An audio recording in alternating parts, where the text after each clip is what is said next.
Otro modo de representar la posición de un punto en AutoCAD es utilizando lo que se conoce como coordenadas polares absolutas. Estas requieren una distancia respecto al punto de origen y un ángulo. Los ángulos se cuentan de 0 en sentido contrario a las manecillas del reloj, como puede usted ver en pantalla. Veamos un ejemplo.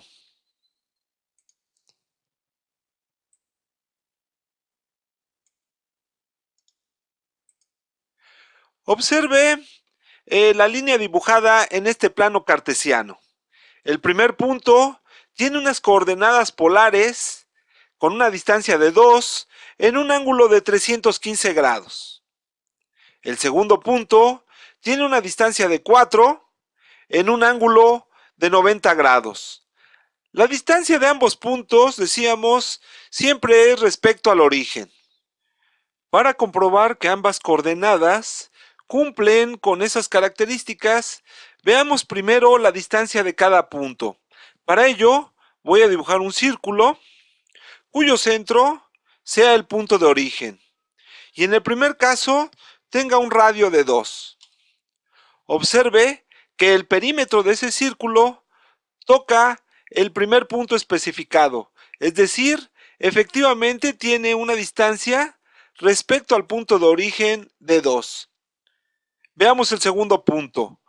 Voy a volver a dibujar otro círculo cuyo centro sea el punto de origen y tenga ahora un radio de 4, el cual de nueva cuenta toca ahora la distancia de la segunda coordenada. Los ángulos, veámoslos en este otro dibujo. Observe con atención.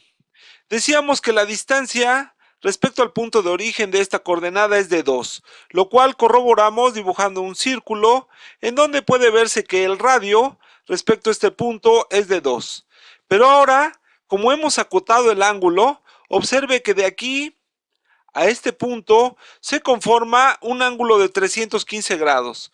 Por tanto, se corrobora el hecho de que este punto tiene una distancia de 2 en un ángulo de 315. En el caso del segundo punto es más sencillo.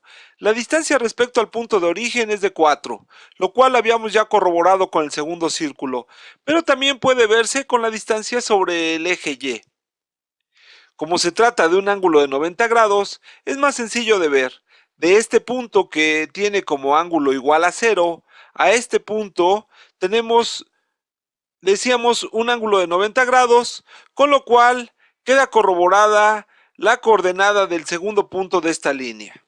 Dibujemos una línea utilizando coordenadas polares.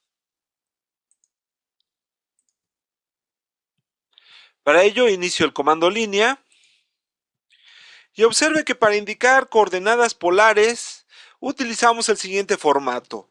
Voy a indicar una distancia de 60 para el primer punto, pero en un ángulo de 225 grados. Observe que utilicé para indicar el ángulo el símbolo menor que, lo cual podemos ver en la ventana de línea de comandos, que he indicado una coordenada polar absoluta. Pero decíamos que vamos a indicar el segundo punto.